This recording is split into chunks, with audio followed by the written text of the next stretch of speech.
you? What do you think? You wanted the best. You've got the best podcast. The hottest podcast in the world. The Chris Voss Show, the preeminent podcast with guests so smart you may experience serious brain bleed. The CEOs, authors, thought leaders, visionaries, and motivators. Get ready. Strap yourself in. Keep your hands, arms, and legs inside the vehicle at all times, because you're about to go on a monster education roller coaster with your brain. Now, here's your host, Chris Voss. I'm Voss here from thechrisvossshow.com. There you go, ladies and gentlemen. The show lady sings that makes the official welcome to the big show. Just 16 years and 2,500 episodes of the Chris Voss Show with the most amazing authors and minds on the show. Of course, none of them are me. I'm just the idiot with the mic. But refer this show to your family, friends, and relatives. Otherwise, go to goodreads.com/Chris Voss, LinkedIn.com/Chris Voss, Chris Voss 1, the TikTokity, and all those crazy places on the internet. To an amazing young couple on the show. Their book is out. They Tried Best. July 15th, 2025, by Kimlyn Stanyon.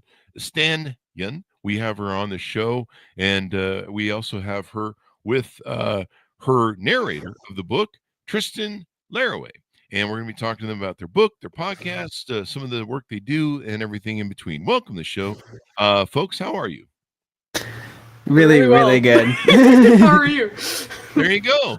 Now, Kimlyn, you're a magical realism author specializing in esoteric fiction with a passion for writing, spirituality, and the mystical, and you've dedicated your life to exploring the realms of the unseen and sharing your findings through your stories. And you're also a Reiki master, a energy healer, and medium. So welcome to the show, guys. Give us .coms. Where do you want people to find you guys on the interwebs? So my personal site is www.kimlynstanyon.com, and then we have betweenlinesandlands.site for our podcast and all the other stuff. Yes. Between, what was that one more time? Between Lines and Lands. Lines and Lands. There you go. So give us a 30,000 overview of what's inside this book. Okay, so They Tried Their Best is an exploration of modern dating, the political climate, and what it means to be a millennial, or any generation that's grown up kind of connected to the technological age as well as the age before where there was proper connection.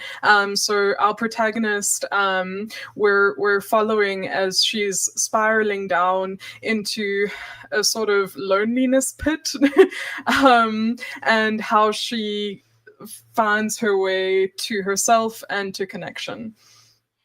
There you go. And then Tristan narrated, is that correct? Yes, yeah, we both did the audiobook together, and we're doing several other ones right now as well that are in the works. All right, well, that's great. Now, it's a bit of a novella. Is there a bit of your story in here, your memoir in here, maybe laced through the fiction? Yes, definitely. Before finding Tristan, it was quite difficult going from, sort of organic. I grew up in South Africa, so technology wasn't readily available.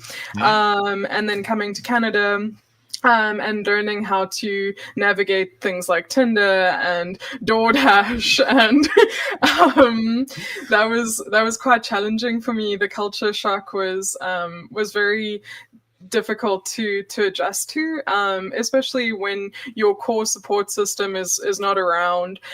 So that core theme of loneliness was definitely lived experience.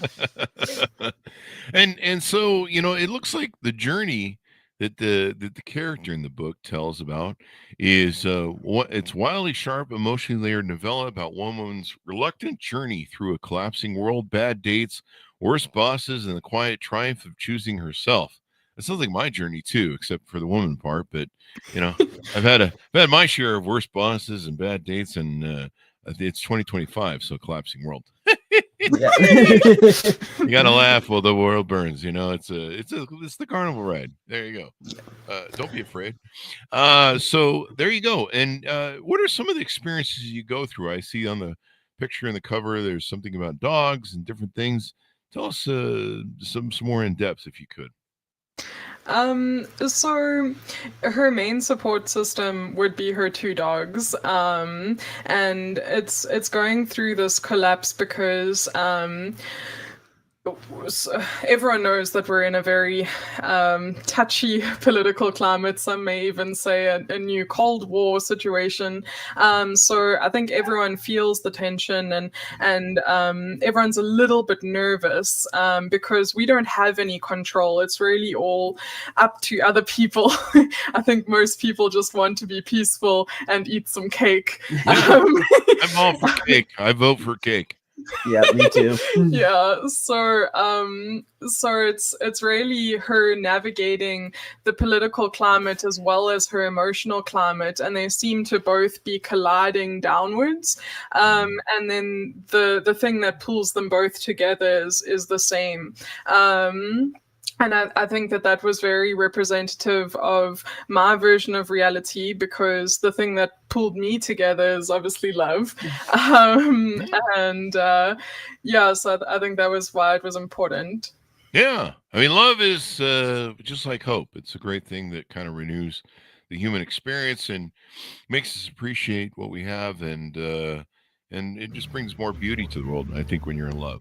I don't know. I've never been in love. Wait, I've never been loved. That's it. I don't know. So there you go. You didn't have to laugh at that because it's kind of sad. I'm going to cry now. No, I'm just teasing. So she basically does the one rational thing. She kind of builds a bunker. Is it like an emotional bunker? Is it like, does she really bunker up her house? And, how does that work? How does it look like? It's sort of both. Yeah. We have billionaires now making bunkers for the. Oh yeah, there's lots. We watch a lot of that actually. I have crazy anxiety, so every few days I'm like, we should build a bunker. But she does eventually build a physical bunker, but it also is representative of her emotional state when she's at the point of like, I need to build a bunker. It's because her mental state is so far left that she's sort of trying to protect herself in any way. Mm-hmm. There you go. Well, it's an interesting time we live in. There's an old Chinese curse that says, may you live in interesting times. So now the character in the book, how would you describe her? Is she a lot like yourself? Tell people about the character so they can get a feel for that. So Stella is, I would say, a typical millennial. She's nostalgic, she's witty, she probably overestimates some of her intelligence and underestimates her ability to use that intelligence. She's a little bit reluctant to try, and sort of looks for easy fixes of dopamine. And once she gets into the zone, though, and really hones into who she is, I feel like there's quite a big shift. Yeah, definitely. Yeah. There you go. What are some of your thoughts, Tristan, on the book? You narrated it and did the audiobook. I think you did it together, you guys said. We did it together. And thoughts of her story? I honestly loved it. It may be because I am a bit biased and I love all of her work. Any book she's honestly written, I have just, it's been some of the best reading I have ever done. And before being with her, I was not much of a reader, but then, her book, Ethanjewel, it's a big book, but I read it in, a few days because I was so into it. I couldn't put it down. And same with They Tried Their Best. I was instantly hooked just because, I think anyone can relate to it, male, female, older or young, everyone can kind of relate to the struggles of what she's putting on the page. And I don't know. I absolutely just loved it, every bit of it. It kept you hooked. It kept you, what's the right word? It kept you wanting to read more. Like you kind of fall in love with the character, and you want to see where she ends up, right? So I think all in all, it's definitely one of her best books. I would say. There you go. Now, is this your first book? No, my first book was Ethangel. It won the National Impact Award as well as a few indie awards.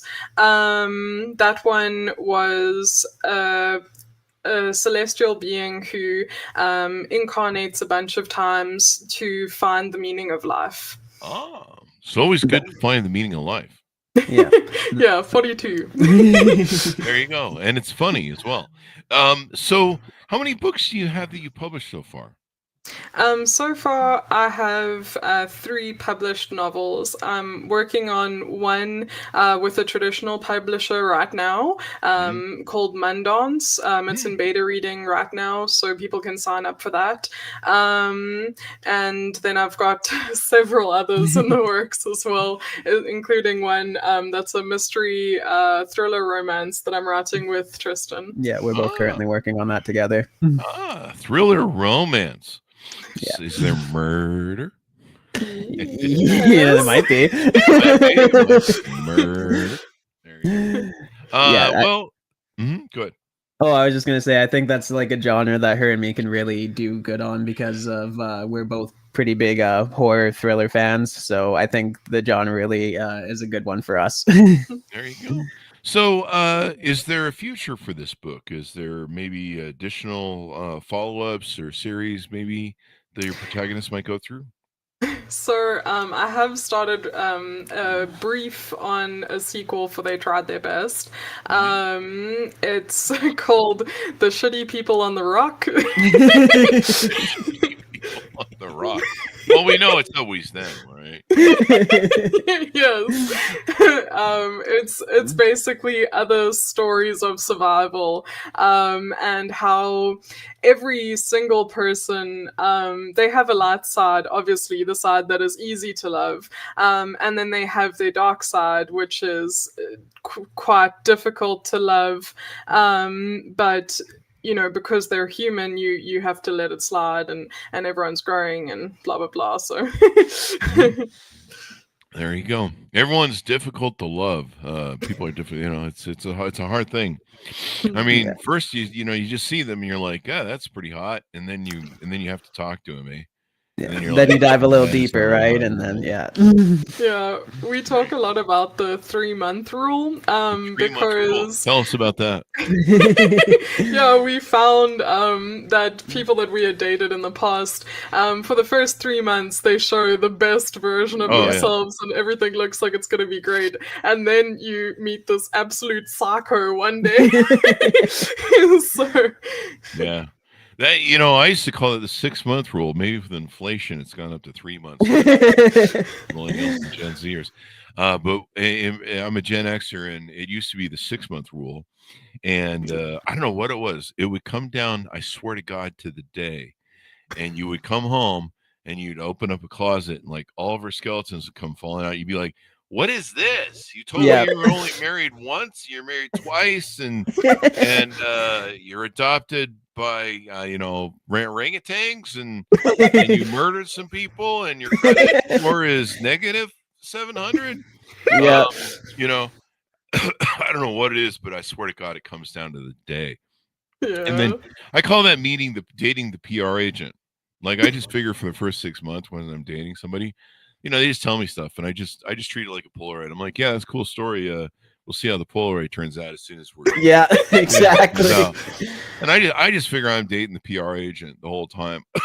I'm just like, whatever your story is, I'm just like, yeah, that's cute. We'll find out. We'll find out. Oh, in time, everything comes out what their true colors are, right? This is why I don't lie, because it's, if you understand that one of the things that people do, and they do this all through nature, birds will fluff up their chests, chest beat a little or whatever the hell it is they do, and there's all sorts of fluff people do in mating in the animal world to fluff themselves up, make themselves look bigger. The peacocks will make themselves look bigger with their big feathers there, And so, humans do the same thing. They tell little white lies. They fluff up a little bit because they want to look good. I just go right in and I just bring my prison rap sheet Yeah. and my credit scores and what else can I do to make this funny? But I just bring everything. I just bring my blood tests and a health profile and a colonoscopy. I make her watch on the first date the colonoscopy video. Well, you'll find someone who's gonna stick that way. That's for sure. That's basically Well, you got to what figure we're if gonna somebody will watch a colostomy, colonoscopy on a video, that's probably a keeper right there. Oh yeah, definitely is. That or she's a doctor. So one of the tell us about the podcast that you guys have going on. What are you doing over there? We're mostly doing we want to get more into the little bit of the interviewing thing as well, like trying to find interesting people and whatnot. But right now it's kind of more just we're doing a lot of food reviews. We're doing a lot of scary Reddit stories. We're kind of just trying to find our vibe at this point. It's only been a couple months, and we're kind of just diving into a few different things, see what fits, see what strikes people, what people are interested. I ended up doing that one chip challenge, and that did pretty well. Oh wow! How did that go? Honestly, I was instant regret as soon as it touched my mouth. I'm like, why did I do this? Yeah. I've watched a bunch of those videos, and no way in hell. Like you could offer. Oh yeah, it does suck. It does suck. But I did the 10 minutes without any water or anything, but it was a bit of a struggle. I mean, some people end up in the hospital with that thing. Yes, yeah, I can definitely see that. If you don't have a spice tolerance, like I've always liked spicy food, so I'm like, oh yeah, it's not gonna be that big of a deal, but it was. I was scared for him, honestly. The biggest interviewing that we're doing at the moment is local businesses and stuff. Yeah. My parents ran a local business growing up, so that's always been very important to me, supporting the people around you in accomplishing their dreams. So that's been our focus, as well as books, obviously. Yeah. So now, how many books do you have in the works? You mentioned you have some projects you're working on. Do you want to Yes. So I have one that's sort of like it's called Blood is Red, the Sky is Blue. That is going to come out sometime next year, but we haven't yet got to editing, so I can't give a date or a frame. It's about a political collapse and how we rebuild something that can be kind of like a utopia, because obviously everyone knows that the resources are there to support all of the people, and I think the biggest question in the book is, how do you support everyone equally when everyone wants a ribeye steak? A cow has so many parts. The ribeye is a small section. How do you divide a cow and feed everyone with everyone being happy? I just keep the cow, and whatever they want, they're gonna have to buy. Yeah, steakhouse. You gotta buy it. Now I noticed on your website you have some services. I think in the Reiki Master and Energy Reading and Mediumship. Do you want to give us a plug on what you do there? Yeah, sure. I've actually got an event coming up on October 3rd, if anyone's in Canada and can make it to Drumheller, where you can attend some workshops and have Reiki or tarot. But basically, so I grew up with pretty hippie parents, and we were all into the crystals and stuff like that. And so I got my Reiki certification. I think I was 19 when I got the first one. Mm-hmm. So I've been a Reiki master though since I was 21, so over 10 years now. And mediumship, I personally believe that that's something that everyone can do, but it's like a skill, like painting, where the more you do it, the better you get at it. And actually, it's been sort of proven by neuroscientist Tara Swart recently that we can have this connection to what she's calling something, because they haven't tested exactly what that thing is yet, and obviously it's scientific, so she can't say the divine or whatever. But yeah, basically it's just connecting with the where we go afterwards. So tell people who don't know what Reiki is. How is it and how does it work? Okay, so if you believe in Reiki, you believe in a singular divine energy, and what you do as a Reiki practitioner is you are essentially asking that singular energy to pass through into your body, through your palms, into the body of your client, and this would be to heal injuries, to heal emotional traumas. A lot of the time it's used together with massage. Like I have a few massage accreditations as well, so that you're trying to holistically heal the client. It's almost like praying over someone, like when Christians do that thing where they put their hands on someone and they pray. It's sort of the same concept. Oh, cool. And then how long you been doing that now? About over 10 years. Wow, there you go. And then you do some mediumship. How does that work? Yeah, so mediumship for me, everyone does it a bit differently, but for me it's a connection at a bridge point. So I would connect to my spirit team, meet the other person's spirit team at the bridge, and then call forward the person that the client is wanting to speak to. So say, for instance, they have a past sister, I would call forward that past sister onto the bridge, meet her there, and then bring through the message that that sister has for the person. And sometimes it's quite crazy.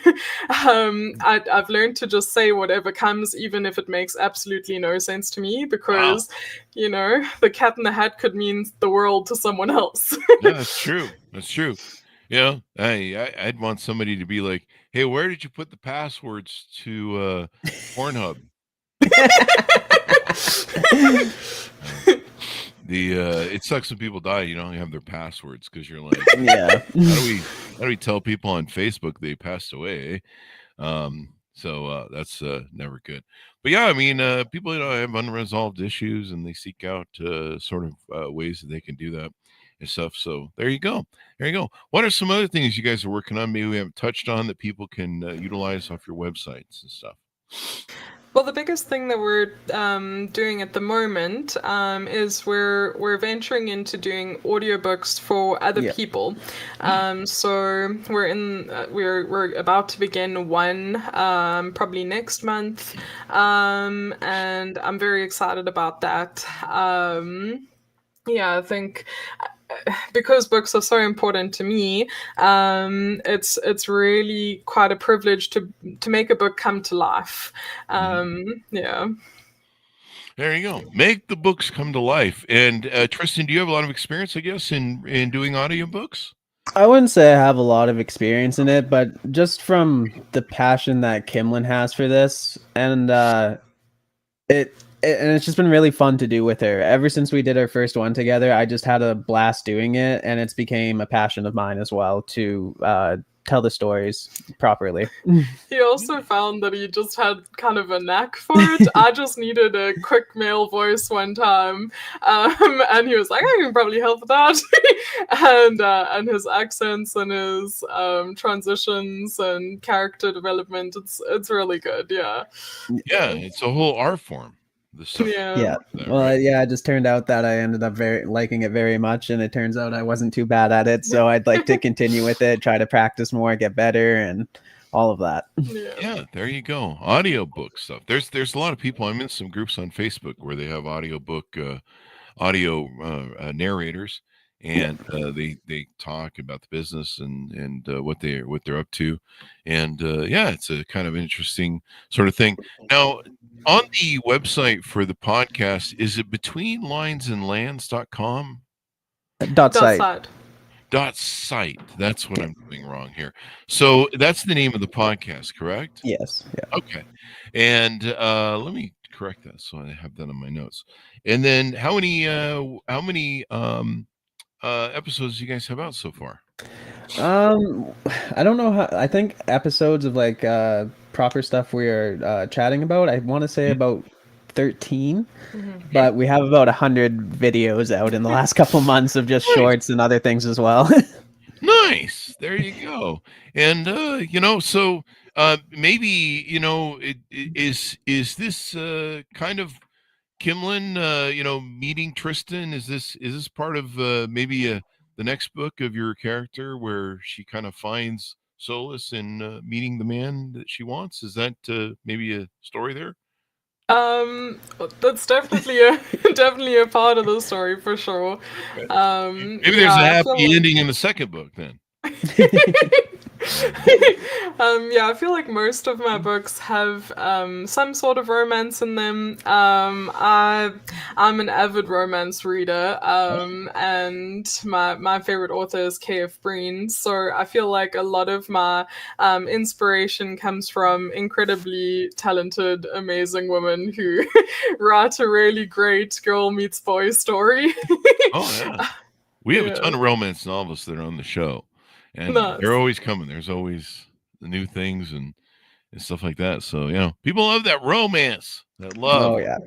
Everyone's always Yeah. chasing love and hope. You gotta love human Yeah. beings.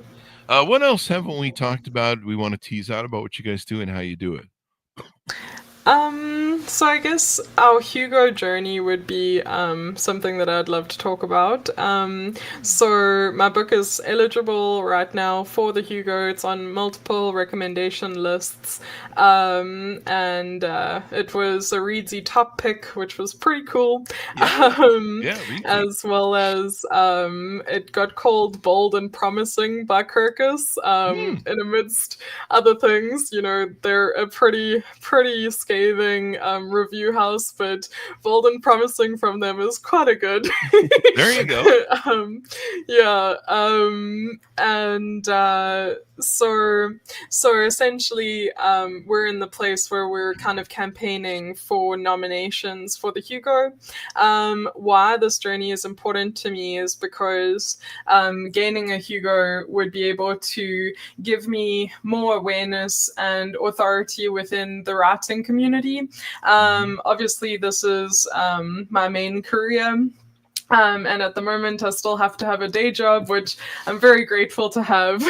But I would love to get to the point where I could just do what I went to school for and what I've put all my effort into. So yeah, the Hugo is probably the biggest goal on the list for 2026. Now, what is the Hugo? Give people a foundation, if you would, on that, please. Okay, so the Hugo Awards, it goes hand in hand with a big science fiction convention. Oh, okay. The convention is really, really fun, and next year it's taking place in LA, near to Disneyland. So the trip, even though I'm gonna have to do a bunch of panels and stuff like that, we're hoping to get Disneyland in there. But basically, it's a fan voted award, which makes it so much more special than a traditional literary award, because obviously that's amazing. And when we went to that event from a literary award this year, it was an incredible feeling, knowing that someone in the community has chosen your book. But I think something that's more special is just the everyday person has read your book, loved your book, understood the concept, and feels passionate enough to put their vote to your book. I think that is something incredibly special. Kind of like when you're at a concert and everyone's singing your song, I think. There you go. There you sing your song. It's interesting how people can take like books and songs and lyrics and and music and different things and interpret it to whatever applies to them. It's kind of interesting. They kind of make it their own.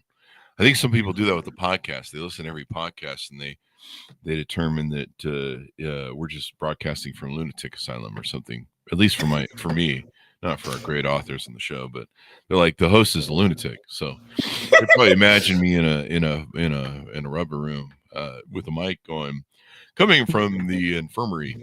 So there you go. So final thoughts as we go out. Pitch people on how to pick up your book, how to find out more about nominating you for the Hugo Award, and all that good stuff.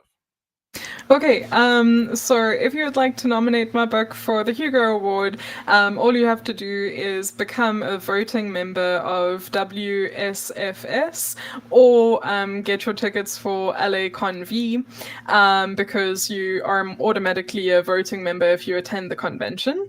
And then you would just select They Tried Their Best, and that would be amazing. If you subscribe to my newsletter, which you can do from my personal site, KimlynStanyon.com, you can get a free copy of They Tried Their Best. And if you're an audiobook person and you email me and you're super nice, I may give you a free audiobook too. I just want the book to be out to as many people as possible. How you can get the book if you would like to support me as an author is through Amazon. I'm also selling copies in a few local stores in Alberta, mostly spiritual stores right now, but I am working on a deal with Chapters right now, Chapters Indigo. So it should be on the shelves in a few months, which is really exciting. But if you go to my site and subscribe to the newsletter, you should have all of the updates all of the time. There you go. Well, this should be exciting. Give us the .coms as we go out, and anything, Tristan, you want to promote as we go out? Just mostly the podcast and my lovely partner here. She has done amazing work. She works really hard. When she's not working at her, daytime job, she is constantly working on her books and her writing, and I'm just ridiculously proud of her.